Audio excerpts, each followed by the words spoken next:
네, 이슈 분석 시간입니다. 오늘 눈 많이 오는 날이죠. 이슈 분석에서는 이더리움 자산으로 인정되나가 첫 번째 이슈로 삼아봤습니다. 미국에서는 이더리움을 어떻게 자산으로 할지 말지를 현재 논의를 시작을 했다고 합니다.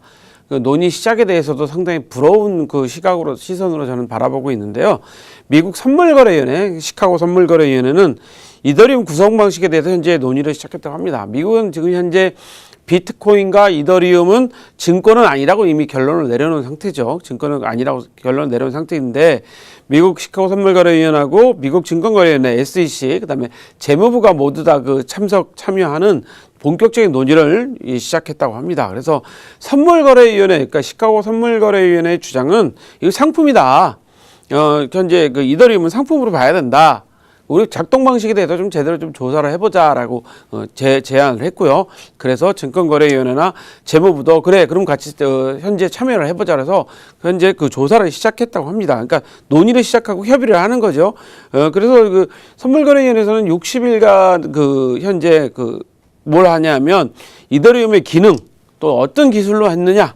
그다음에 현재 이더리움의 생태계, 그러니까 암호화폐 생태계는 어떤 거냐를 이 세 기관이 같이 조사를 해가지고 어떻게 할지를 이제 결론을 내린다고 합니다. 근데 지금 중요한 거는 미국 증권거래위원회에서는 비트코인하고 이더리움은 현재 증권이 아니다라고 이제 결론을 내렸습니다. 그러니까 일종의 상품이라고 한 거죠. 그다음에 그 증권거래위원회에서는 비트코인의 상장지수 펀드, 그러니까 ETF를 아직 승인을 안 해주고 있습니다. 지난번 이슈 분석에서 말씀드린 것처럼 내년 2월에 하겠다. 그러니까 결국 내년 3월쯤에 가서 아마 결론이 날 것 같은데요. 이 60일간 조사도 같이 영향을 미치겠죠. 그래서 같이 해서 하고 있고요. 여기서 또 한 가지 여러분들 알아두셔야 될 건 리플은 현재 소송 중입니다. 리플은 증권이 아니냐를 아직 그래서 판단을 유보해 놓은 상태이죠. 그래서 내년 3월쯤 되면 아마 모든 것이 결론이 날 것 같은데요. 중요한 거는 뭐냐면 비트코인이나 이더리움이 증권이 아니라는 걸 이미 미국은 그 결론을 내려놨고요. 관계기관에서 이렇게 적극적으로 같이 협조하는 움직임이 있다는 거죠. 뭐냐?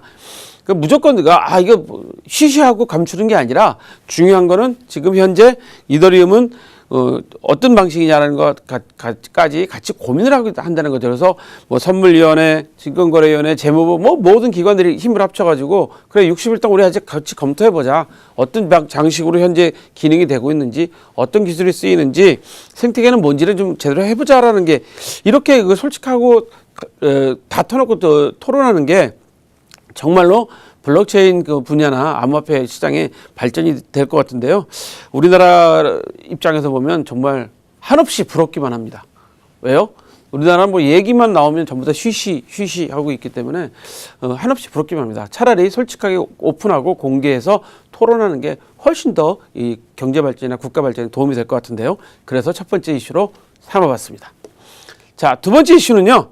각국의 거래소 제도 정비 박차가 이 말을 막 달리게 하기 위해서 박차를 가한다고 그러죠. 그래서 이 소식도 살펴보면요. 싱가포르가 ICO 기업에 대해서 가이드라인을 업데이트했다고 합니다. 그러니까 우리나라 기업들도 스위스나 싱가포르 이런 데 가서 많이 ICO를 하고 있지 않습니까? 많은 프로젝트들이. 근데 싱가포르 같은 경우는 아예 ICO 하는 프로젝트마다 가이드라인을 업데이트 시켰다고 합니다. 그래서 그 내용을 잠깐 살펴보면 중개인이 자금 세탁 방지나 테러 자금 조달 금지를 준수하고 있느냐, 이 원칙을 준수하고 있느냐를 철저히 좀 따지고요.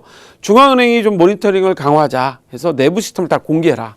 그러니까 각 프로젝트에 대해서 내부 시스템 다 공개해라, 중앙은행한테. 그다음에 토큰 발행 업체는 무조건 라이센스가 필요하다. 거기에 또 ICO 자문업체도 라이센스 필요하다. 그러니까 한마디로 또 암호화폐와 관련된 업체들은 전부 다 라이센스가 필요하다라는 걸 현재 업데이트 시켰고요.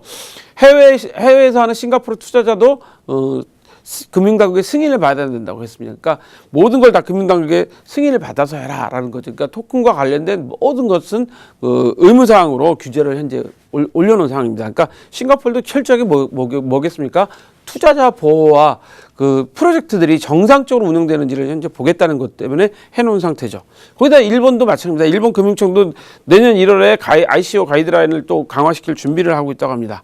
그래서 뭘 하고 있냐면 개인의 투자 한도, 기관은 모르겠지만 개개인의 투자 한도와 거래소 설립 기준까지도 확실하게 좀 제시를 하겠다라고 하는 게 일본 현재 금융청의 생각으로 합니다.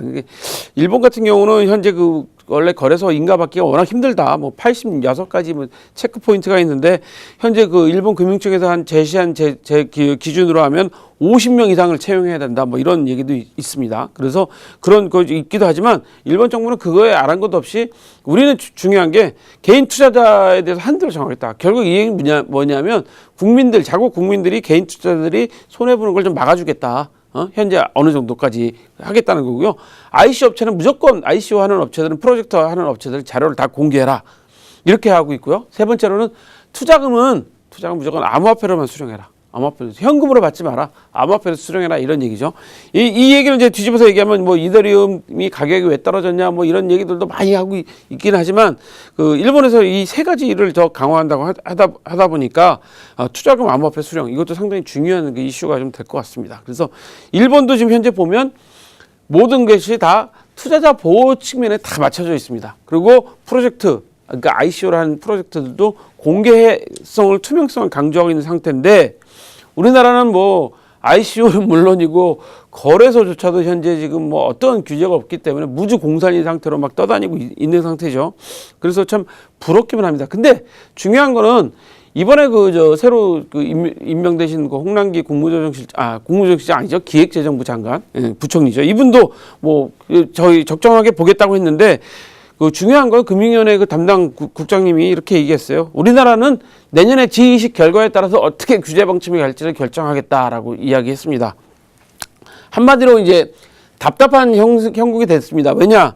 지금 다른 나라들은 자체적으로 일단 어느 정도라도 이제 규제 가이드라인을 줘서 업체들이나 투자자들이 활동할 수 있게 해주는 반면에 우리는 아예 아무것도 없는 상태로 벌써 1년이 지나갔습니다. 또 내년 뭐 G20까지 가면 1년 6개월, 2년 가겠죠. 자. 어떤 게 국가를 위하고 투자자를 위하고 국민들을 위한 건지는 정부가 제대로 좀 판단해 주셔야 될 것 같아서 오늘 두 번째 이슈로 삼았습니다. 자, 오늘 저희가 준비한 소식은 여기까지입니다.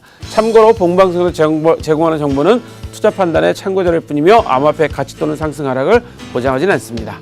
자, 오늘 눈 오는 날 톡톡코인 365 시청해주신 여러분 고맙습니다.